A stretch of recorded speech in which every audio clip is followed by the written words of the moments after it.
कभी किसी पक्षी को घोंसले की नींव बनाते देखा है? अथक परिश्रम करके तिनका तिनका बिटोर कर वो पक्षी अपना घोंसला बनाता है, अपनी संतान के लिए एक सुरक्षित घर बनाता है। और फिर कहीं से तीव्र आंधी आती है, भारी वर्षा होती है और उसका घोंसला तिनका तिनका करके बिखर जाता है। फिर वो पक्षी क्या करता है? वो रोता नहीं, ना ही विलाप करता है। वो बिना विलंब करे फिर से अपना घोंसला बनाना प्रारंभ कर देता है और सफलता पाता है। फिर हम क्यों छोटी छोटी असफलता से भयभीत होकर परिश्रम करना छोड़ देते हैं? एक बात सदा स्मरण रखिएगा, हर वृक्ष कुल्हाड़ी की एक मार से नीचे नहीं गिरता, हर चट्टान घन के एक प्रहार से नहीं टूटती। सफलता पाने के लिए अनावरत परिश्रम करना ही मात्र एक मार्ग है।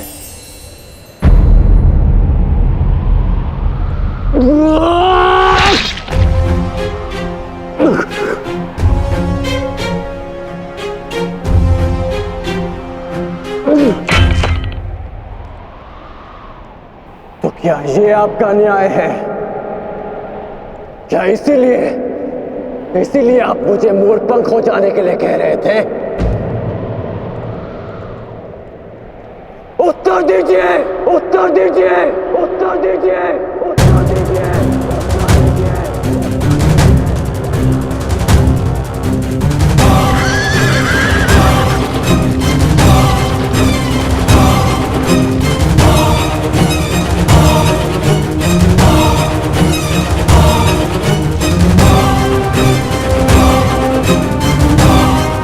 उत्तर दीजिए माधव।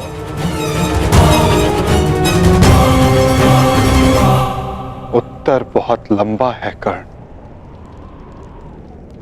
और समय बहुत कम।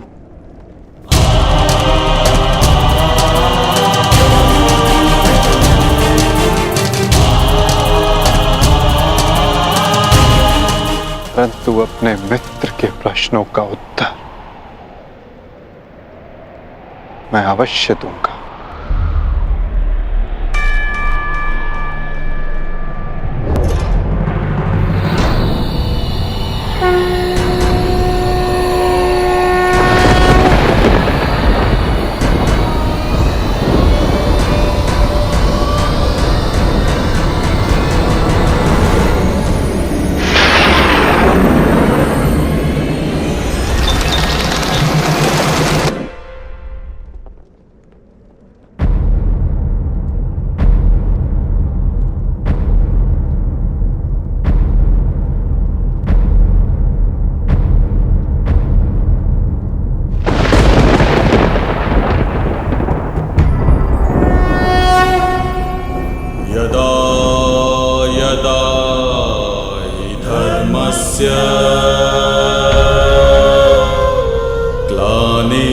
ग्लानिर्भवति भारत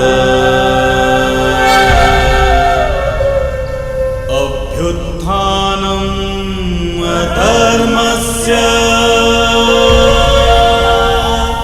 तदात्मानं सृजाम्यहम्।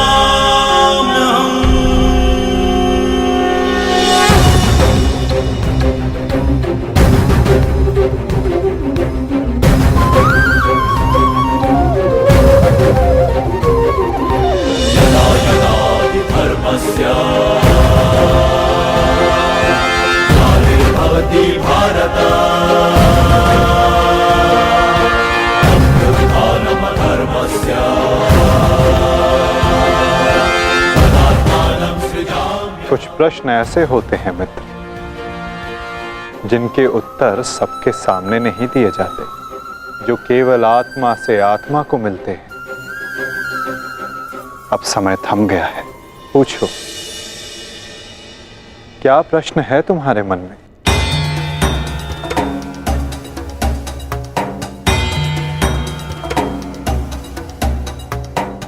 आप तो सारथी हैं, अपने रथी का मन पढ़ लेते हैं, तो पढ़ लीजिए। मैं पहले भी कह चुका हूं मित्र, मुझे तुम्हारे मुख से सुनना अच्छा लगता है। तो सुनिए, बताइए माधव, ऐसा क्यों होता है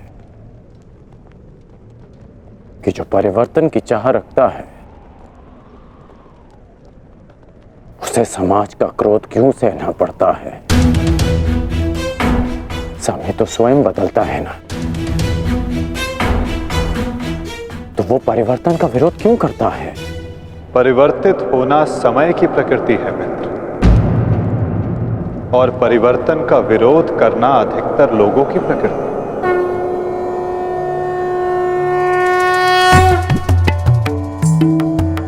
परिवर्तन के कारण मनुष्य को अस्थिर होना पड़ता है, और यही अस्थिरता मनुष्य को पीड़ा देती है मित्र। इसी कारण समाज परिवर्तन के विरुद्ध खड़ा होता है, परिवर्तन करने वालों को पीड़ा देता है, ताकि वो परिवर्तन के मार्ग से हट जाए। तो क्या इस विरोध के फलस्वरूप समाज को अधिकार है कि वो एक अबोध की हत्या करे? क्या दोष था मेरे भाई शौनक? यही कि उसने वेद पाठ किया, उसके लिए उसके मुख में पिघला स्वर्ण भर दिया गया।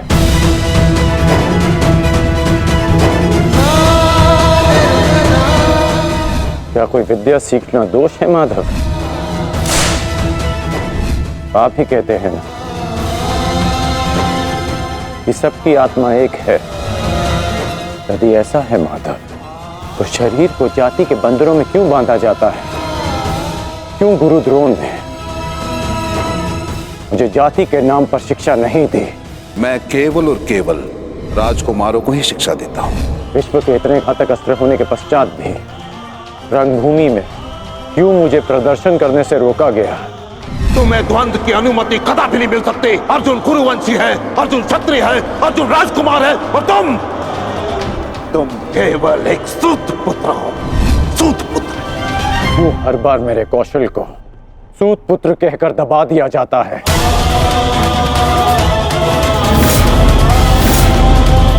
ठहरो, मैं एक सूत पुत्र से विवाह नहीं करूंगी। बताइए माधव, क्यों होता है मेरे साथ ऐसा?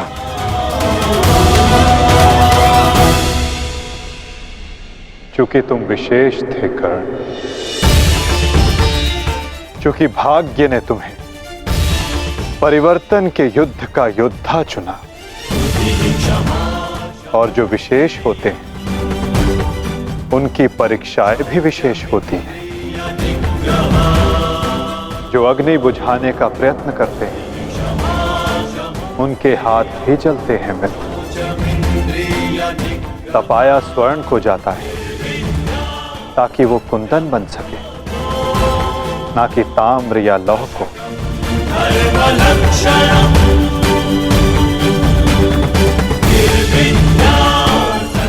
मेरी दृष्टि से देखो मित्र, आज तुमसे बड़ा पराक्रमी, तुमसे बड़ा शूरवीर और कोई नहीं मेरी दृष्टि में।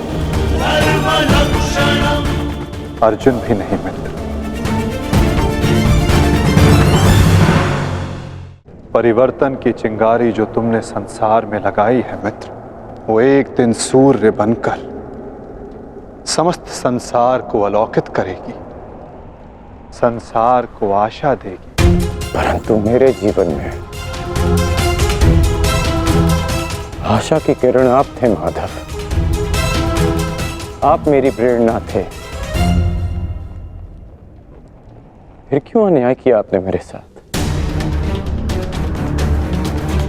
आप तो जानते थे ना कि मैं सूत पुत्र नहीं हूं। फिर क्यों सदा मेरे और अर्जुन के द्वंद्व को रोका आपने? और आज भी युद्ध भूमि से दूर मुझे आप यहां ले आए। क्यों धर्म के रथ पर बैठकर आपने अधर्म का बाण चलाया? क्यों माधव?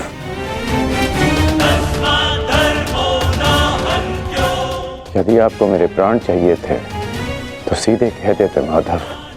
मैं प्रसन्नता से अपना शीश काटकर थाली में आपको भेंट कर देता।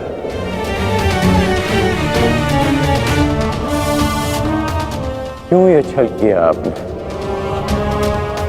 जब मैं रथ विहीन था तो क्यों मुझ पर प्रहार करवाया? क्या ये धर्म स्थापना है? क्या ये आपके अवतार का उद्देश्य है? बोलिए माधव।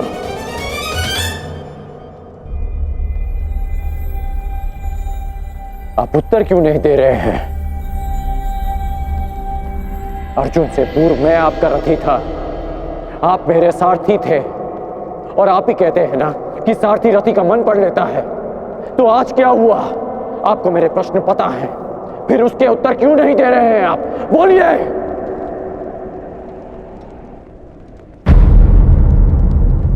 सारथी और रथी भिन्न कहाँ होते हैं राधे? वो दोनों तो एक अंग होते हैं। जब एक सारथी अपने रथी के मन में उठने वाले प्रश्नों को समझ जाता है तो क्या रथी को अपने प्रश्नों का उत्तर अभी तक नहीं मिला? मैं परशुराम तुम्हें श्राप देता हूं। जिस समय तुम्हें इन दिव्यास्त्रों की सबसे अधिक आवश्यकता होगी, उस समय तुम इसके अनुसंधान की विधि भूल जाओगे।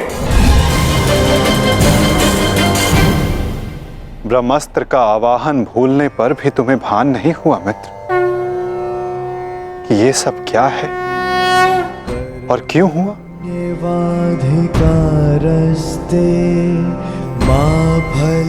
तुम्हें यहाँ खींच कर लाना मेरी विवशता थी मित्र।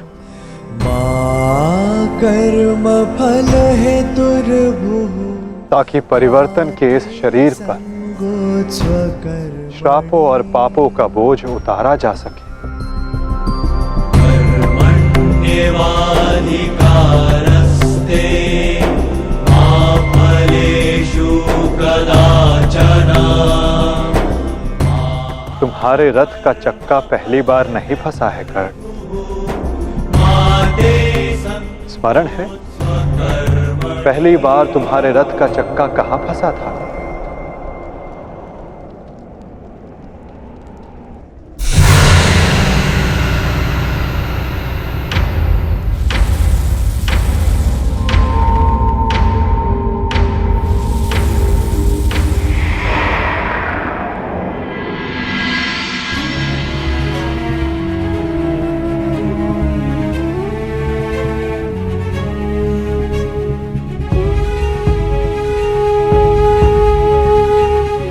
ये स्थान स्मरण है मित्र? स्मरण है कि हम किन परिस्थितियों में पहली बार मिले थे?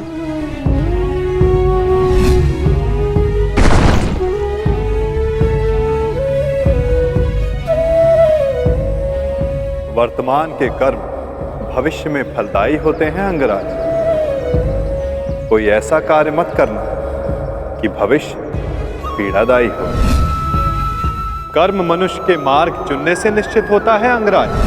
प्रश्न ये करना चाहिए कि मार्ग कौन सा चुना जाए, क्योंकि लक्ष्य उत्तम होने पर भी यदि मार्ग अनुचित हो तो लक्ष्य प्राप्ति असंभव है।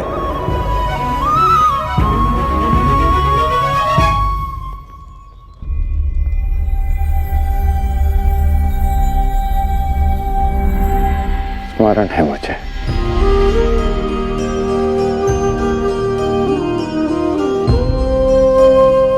मैं प्रारब्ध बदलना चाहता था मित्र, किंतु दुर्भाग्य समय प्रबल है।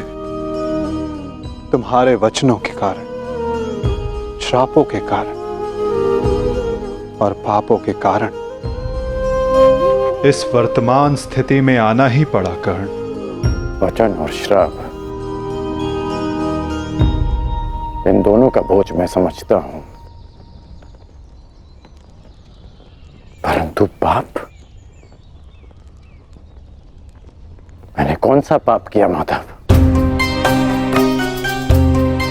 परिवर्तन की चाह रखना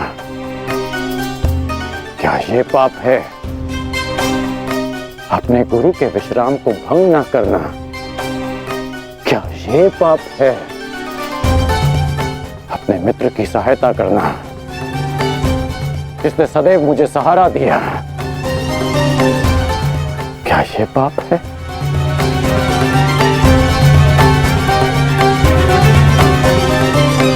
मौन क्यों हैं आप? बताइए। मौन, यही मौन तुम्हारा पाप था मित्र। तुम्हारी चुप्पी तुम्हारा अपराध था। पांचाली के वस्त्र हरण कर तुम्हारे शस्त्रों का मौन रहना अपराध था मित्र। होश में आओ दुर्योधन, तुम्हारा प्रतिशोध पूर्ण हुआ, मत करो यह अनर्थ। प्रतिशोध तो अभी आरंभ हुआ है मित्र, और अब इसके मध्य में तुम्हें भी नहीं आने दूंगा।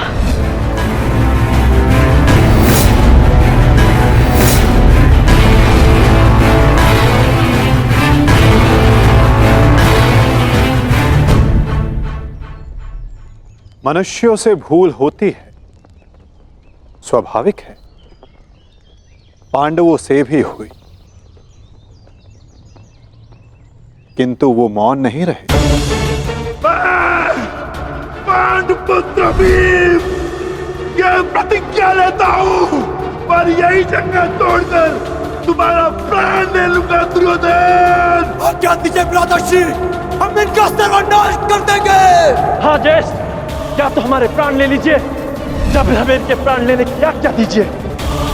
अधर्म के विरुद्ध उन्होंने स्वर उठाया और इसी कारण मुझे उनके पक्ष में जाना पड़ा मित्र, और तुम मौन रहे, इसलिए मैं तुम्हारा साथ नहीं दे सका मित्र। संसार को दुष्ट आत्माओं के उपद्रव ने जितनी हानि नहीं पहुंचाई, उससे कहीं अधिक हानि महात्माओं के मौन ने पहुंचाई है मित्र।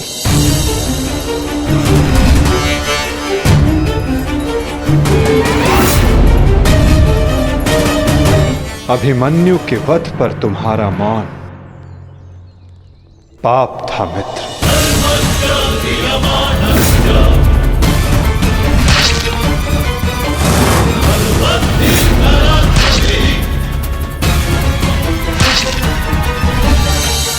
दुर्योधन के हर उठते स्वर पर तुम्हारा दबता स्वर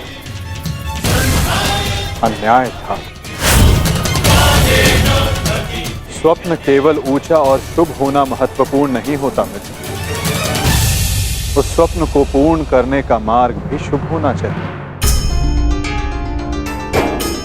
परिवर्तन की चाह में तुम अधर्म का हाथ थाम बैठे मित्र, ये तुम्हारा अपराध था। अपनी प्रतिज्ञा पूर्ण करने के लिए तुम दुर्योधन को मित्रता का वचन दे बैठे मित्र, ये तुम्हारा अपराध था। अमृत पाने की यात्रा तुमने विषधर के कंधों पर बैठकर की मित्र, ये तुम्हारा अपराध था।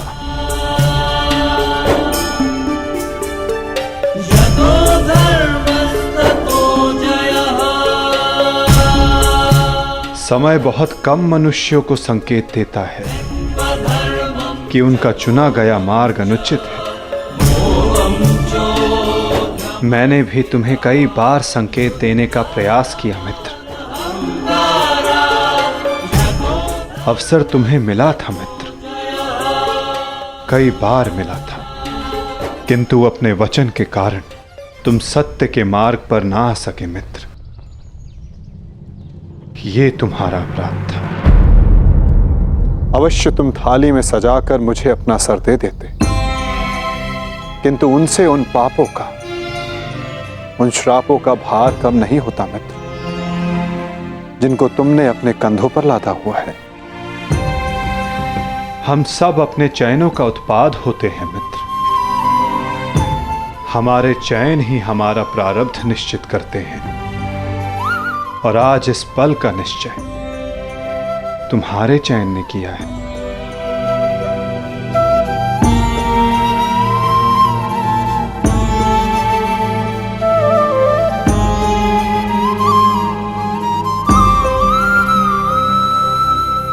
और मुझे देखो मित्र, मित्र के रूप में मैंने तुम्हारा चयन किया। इस कारण इस पीड़ा का भागीदार मैं भी बन रहा हूं। मैं तुम्हें सदा शांति देना चाहता था मित्र, तुम्हें इस जन्म में हर पाप से मुक्त कर देना चाहता था मित्र। इसलिए मैं तुम्हें यहां खींच कर लाया।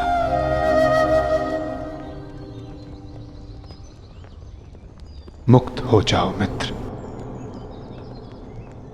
मुक्त हो जाओ कर्ण।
आपने उचित कहा है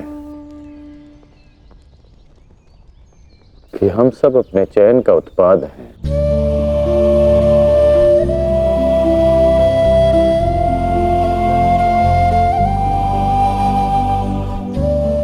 मेरा ये घाव भी मेरे चयन का परिणाम था। उसे आपने ले लिया माता, परंतु ये अवश्य किसी और के हिस्से में पीड़ा गई होगी।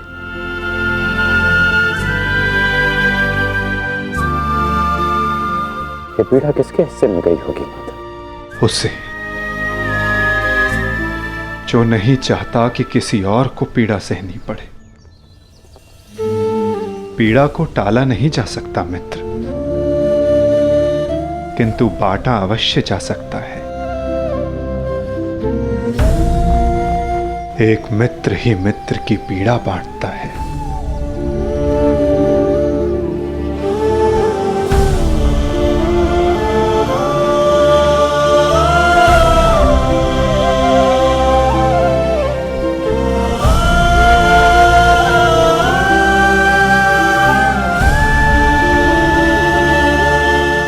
ये क्या किया माधव? ये क्यों किया आपने? तुम उस राजसभा को भूल गए मित्र, भूल गए कि ये युद्ध मैं ही हूं, और इस युद्ध में चलने वाला अस्त्र और शस्त्र भी मैं ही हूं मित्र। उन शस्त्रों से लगने वाला घाव भी मैं हूं, और उन घाव का उपचार भी मैं हूं। इस युद्ध में विजयी होने वाला मैं हूं, और मृत्यु का आलिंगन करने वाला भी मैं ही हूं मित्र।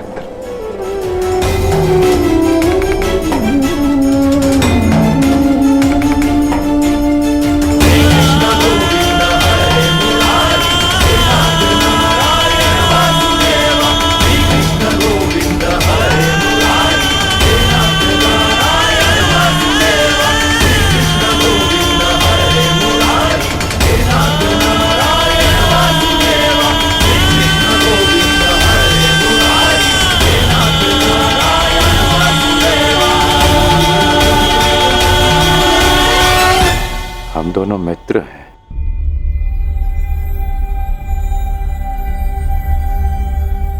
इस लोक को छोड़ने से पूर्व मैं अपनी पीड़ा अपने मित्र को नहीं दे सकता।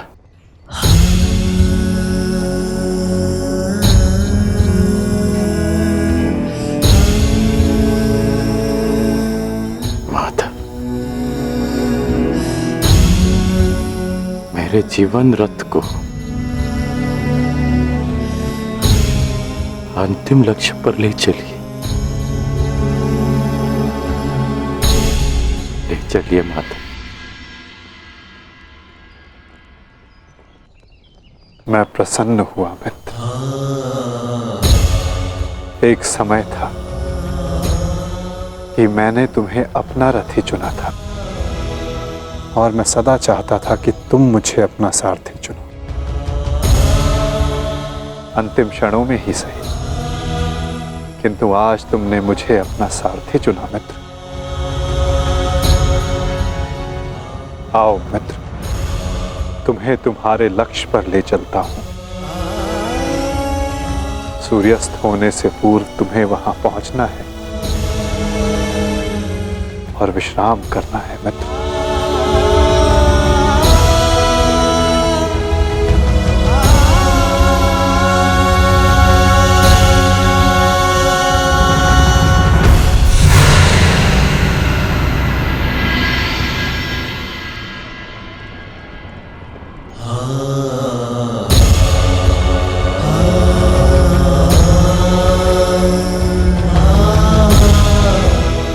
अपने चयन की नियति स्वीकार करने को सज्ज हो जाओ मित्र।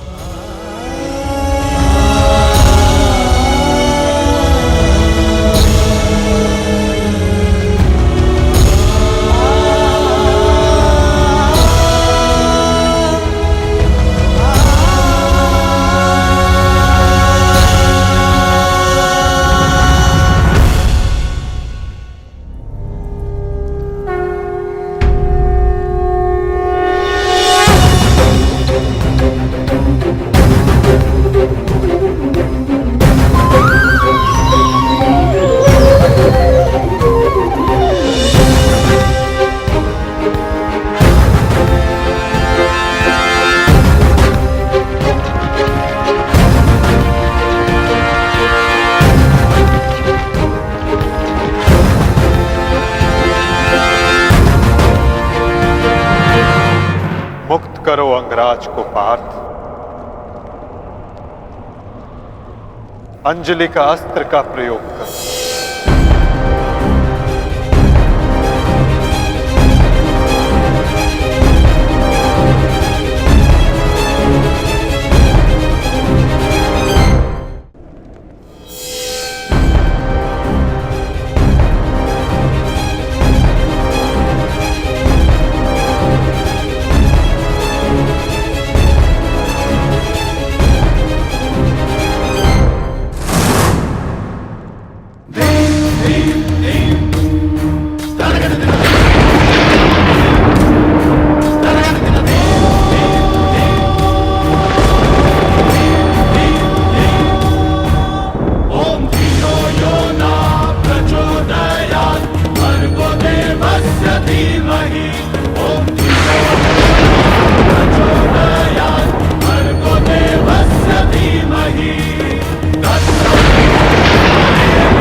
बाण संधान करो पार्थ। माधव, मेरे हाथ कांप रहे हैं। नहीं पार्थ, तुम पाप नहीं कर रहे, पुण्य कर रहे हो। तुम एक सदात्मा को उसके भार से मुक्त कर रहे हो।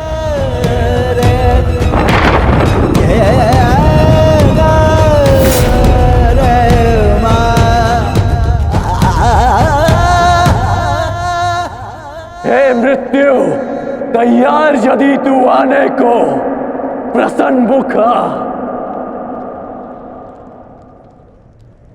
द्वार खुला है, तेरा स्वागत प्रसन्न मुखा।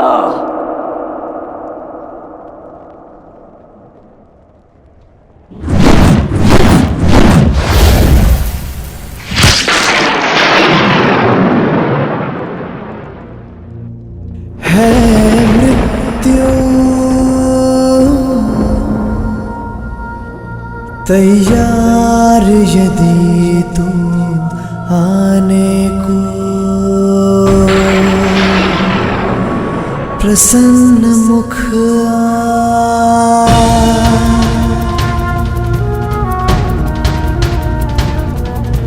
द्वार खुला है तेरा स्वागत वीर खड़ा द्वारे अभयागत। द्वार खुला है तेरा स्वागत वीर खड़ा द्वारे अभयागत।